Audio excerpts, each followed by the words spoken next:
Greetings to all. Rohini College of Engineering and Technology, Department of Chemistry delivers a series of video lectures in Engineering Chemistry course. In the previous video, we have discussed about the introduction part of water technology. Now, discuss about the estimation of water by EDTA method. The main outcome of this topic is exposure to these experiments. The students can compare the theory and correlate with the experiments in a lab.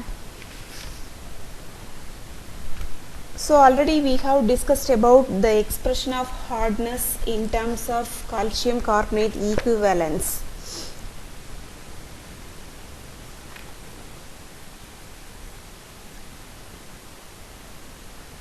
In order to simplify the calculation, the calcium carbonate is taken as a standard one because its molecular weight is 100, equivalent weight is 50.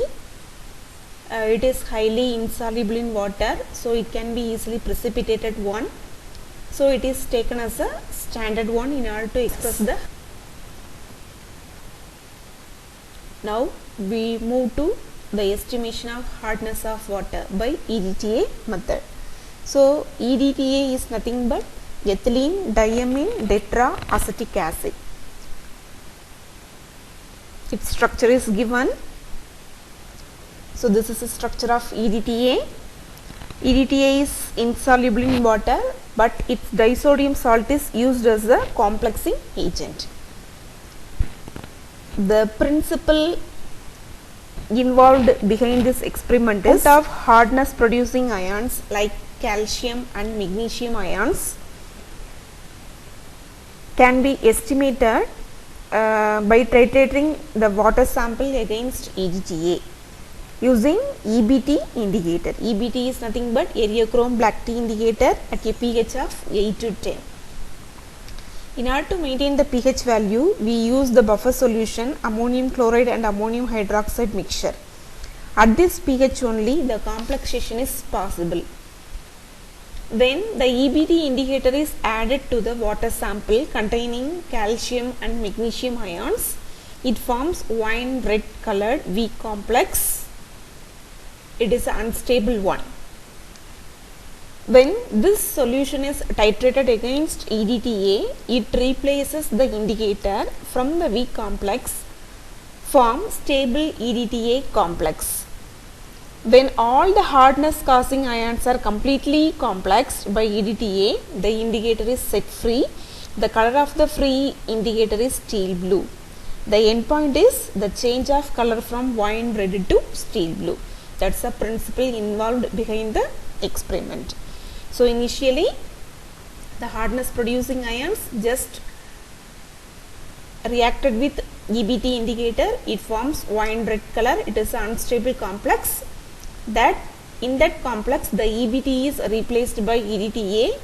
This reaction is carried out at the pH of 8 to 10. It forms a stable complex. So in order to carry out this experiment, we have to prepare 4 different solutions. One is EDTA and another one is standard hot water, EBT indicator, buffer solution. The EDTA solution is prepared by dissolving 4 grams of EDTA in 1 liter of distilled water. Similarly, standard hard water is prepared by weighing 1 gram of pure calcium carbonate, which is dissolved in minimum quantity of hydrochloric acid. Then it is made up to 100,000 ml of distilled water. We know that 1 ml standard hard water contains 1 milligram of calcium carbonate equivalent hardness. EBT indicator also prepared by weighing 0.5 grams of EBT, which is dissolved in 100 ml of alcohol. Buffer solution, it's a mixture of ammonium chloride and ammonium hydroxide, weighing 67.5 grams of ammonium chloride and 570 ml of ammonia, which are dissolved, and the solution is made up to 1 liter using distilled water. Now we see the experimental procedure. So first we have to standardize the EDTA solution. So in order to carry out this experiment, we have need three types of solutions. One is EDTA and another one is a standard hard water and another one is a test hard water. That is the sample should be needed to be tested. Okay. So in from this experiment we can calculate three type of hardness. One is total hardness, temporary hardness as well as permanent hardness. So initially we do the standardization. So initially we pipette out 50 ml of standard hard water into a clean conical and add 10 ml of ammoniacal buffer solution, add 4 to 5 drops of EBT indicator and do the titration against EDTA solution taken in the burette. So the end point is the color changes from wine red to steel blue. So in all the titrations our burette solution is EDTA, which is given in the bottle A. We know that the A bottle solution is burette solution. In the first titration, let the volume of EDTA consumed be V1 ml. Our titer value is equal to V1 ml.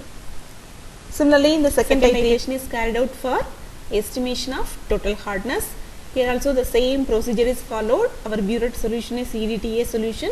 Pipette out 50 ml of hard water, that is B bottle solution is pipette out. C bottle solution is pipette out and add 4 to 5 drops of EBT indicator and add 10 ml of ammoniacal buffer solution. Then do the titration against EDTA solution taken in the burette. Then the color changes from wine red to steel blue. Note our burette reading. So our titer value is equal to V2 ml. The volume of EDTA consumed to be V. Then do the third titration. Third titration is estimation of permanent hardness of water sample. So in order to find out the permanent hardness, previously we have to eliminate the temporary hardness. For that we have to take 100 ml of tested hard water in a 250 ml beaker. Then it is subjected to boiling for 15 minutes. During boiling the temporary hardness gets removed. Then it is allowed to cool, filter. Then the solution is made up to 100 ml in a standard flask by adding distilled water. From that solution pipette out 50 ml and the solution is made up into a clean conical flask and it is titrated against EDTA solution taken in the burette. The additional solutions should be added in the same procedure and it is titrated against EDTA solution taken in the burette. Then our end point is V3. The volume of EDTA consumed to be V3 ml. So from the titer value V1 we can easily calculate the hardness, total hardness, permanent hardness as well as temporary hardness.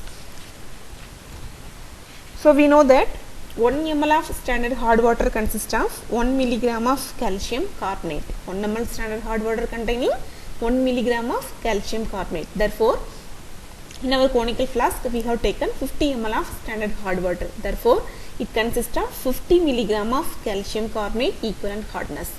Therefore, 50 ml standard hard water consumes V1 ml of EDTA. That is our first burette reading, V1 ml of EDTA. So V1 ml of EDTA is equal to 50 milligrams of calcium carbonate. Therefore, we have to calculate for 1 ml of EDTA. Therefore, 1 ml of EDTA is equal to 50 by V1 milligram of calcium carbonate equivalent hardness. So keep in your mind 1 ml of EDTA is equal to 50 by V1 milligram of calcium carbonate equivalent hardness. Then 50 ml of standard hard water consumes V2 ml of EDTA. So V2 ml of EDTA is nothing but our second titration reading, that is estimation of total hardness of water sample. So V2 ml of EDTA can be written as V2 into 1 ml of EDTA. So we know the value of 1 ml of EDTA 50 by V1 milligrams of calcium carbonate hardness. Therefore, this equation becomes V2 into 50 by V1 milligrams of calcium carbonate hardness. So we have to calculate for 1 liter. So 1000 ml of water sample is equal to V2 into 50 by V1 into 1000 divided by 50. Therefore, finally we get 1000 into V2 by V1 ppm. So total hardness is equal to 1000 into V2 by V1 ppm. Now we have to calculate for permanent hardness. So 50 ml of standard hard water consumes V3 ml of EDTA. So V3 ml of EDTA is nothing but our third titer value. So it can be written as V3 into 1 ml of EDTA. So 1 ml of EDTA value we know 50 by V1 milligrams of calcium carbonate. So we have to calculate for 1 liter. Therefore 50 into V3 into 50 by V1 into 1000 divided by 50 milligrams of calcium carbonate equivalent hardness. Therefore finally we get 1000 into V3 by V1 ppm. Permanent hardness is equal to 1000 into V3 by ppm. Finally we calculate the temporary hardness. We know that total hardness is equal to summation of temporary hardness plus permanent hardness. Temporary hardness plus permanent hardness. By rearrange the equation, temporary hardness is equal to total hardness minus permanent hardness. So we know the value of total hardness, which is 1000 into V2 by V1. Similarly, permanent hardness value 1000 into V3 by V1. So take the common term outside, 1000 divided by V1 into V2 minus V3. So that's the final expression for temporary hardness. Temporary hardness is equal to V2 minus V3 into 1000 by V1 ppm. So from the value of V1, V2 and V3, we can calculate the temporary hardness, permanent hardness as well as